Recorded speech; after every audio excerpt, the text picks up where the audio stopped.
This Fox News alert. It is an historic week. President Biden's bid for a second term on the line. The chorus of lawmakers, political analysts, and voters from the president's own party growing louder. They want the 81-year-old to step aside. The president saying, no way. It is the most crucial week of his political career. But not one public event on his schedule today. This is the Faulkner Focus. I'm Dagan McDowell in for Harris. No official events, but he did call into MSNBC just last hour to hammer this point home. The bottom line here is that we're not going anywhere.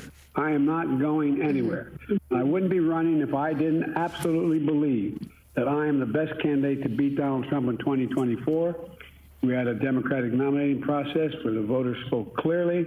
I won 14 million of those votes, et cetera. So I just want, I'm not only believe that from the beginning, but I wanted to reassert it and demonstrate that it's true. And I'm going to be doing that all through this week and from here on.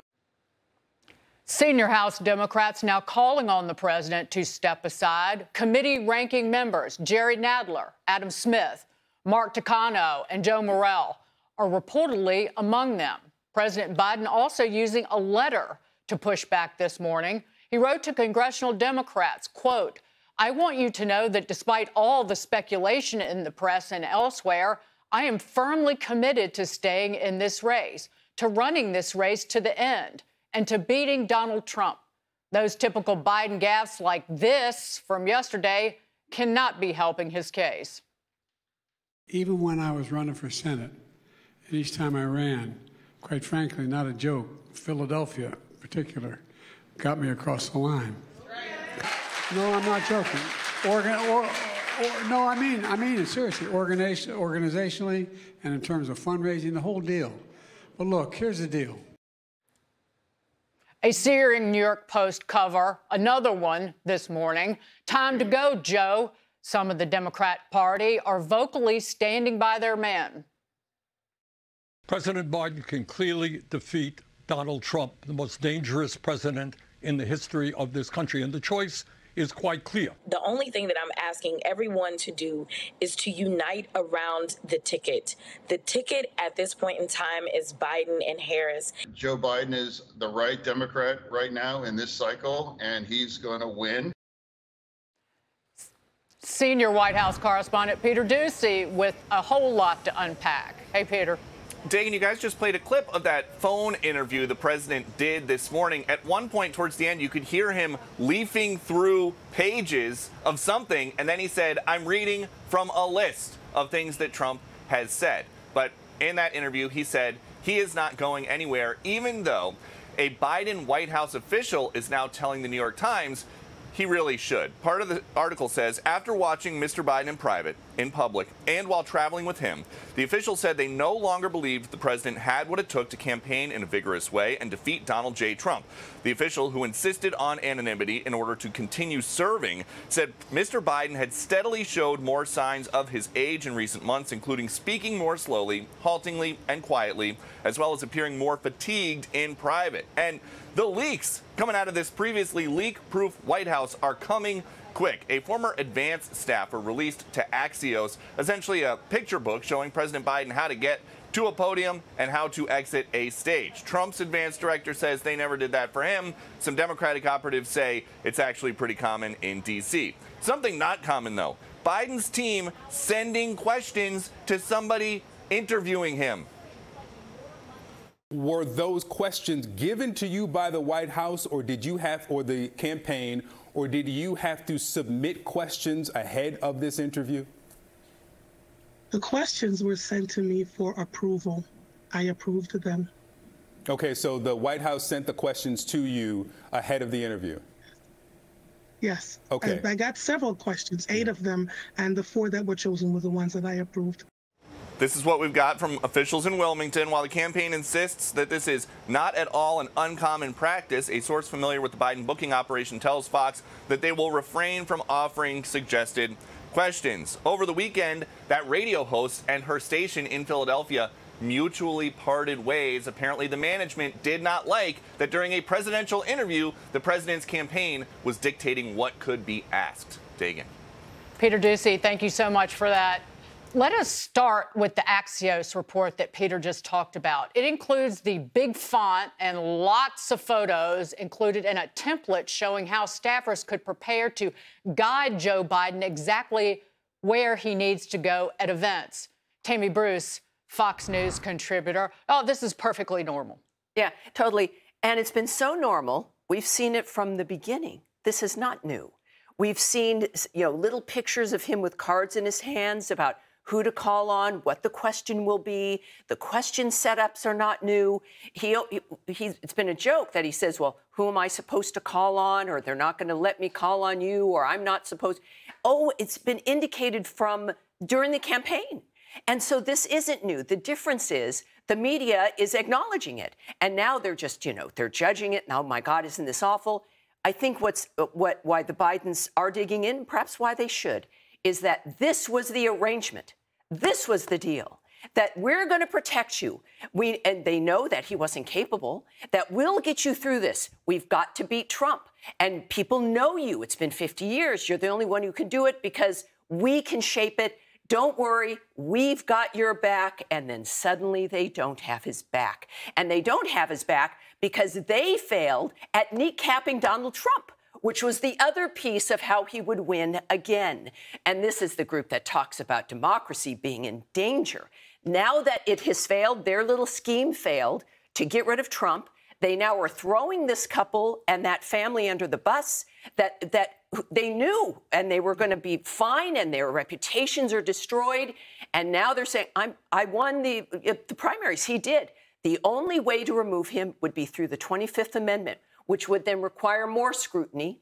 And so now we're looking at people bullying this guy to abandon his post, effectively destroying the nature of the cohesion in the party and in the country itself for the world to watch. That's the Democratic Party. That's the failure in this country. And that's why it doesn't matter who the nominee is. That's the problem we've been facing in this nation.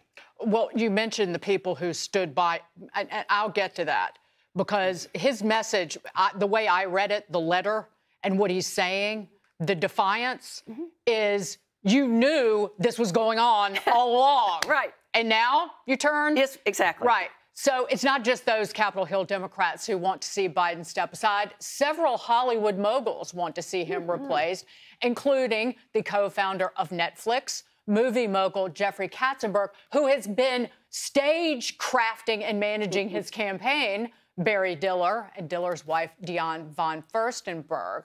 And we also have polling guru Nate Silver posting, I wimped out in today's column and deleted a line saying he should formulate a plan to transition the presidency to Harris within 30 to 60 days. But I'm there now. Something is clearly wrong here. The most generous way to put it is that he doesn't seem in command. And he also said this. He hasn't come to grips with it.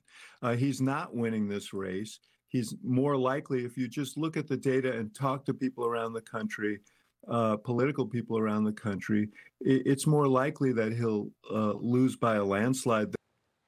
That was, of course, David Axelrod, former top Obama strategist. He also posted, in reaction to the ABC interview that Joe Biden did, that aired on Friday night, this was a piece on CNN, Denial, Delusion, Defiance.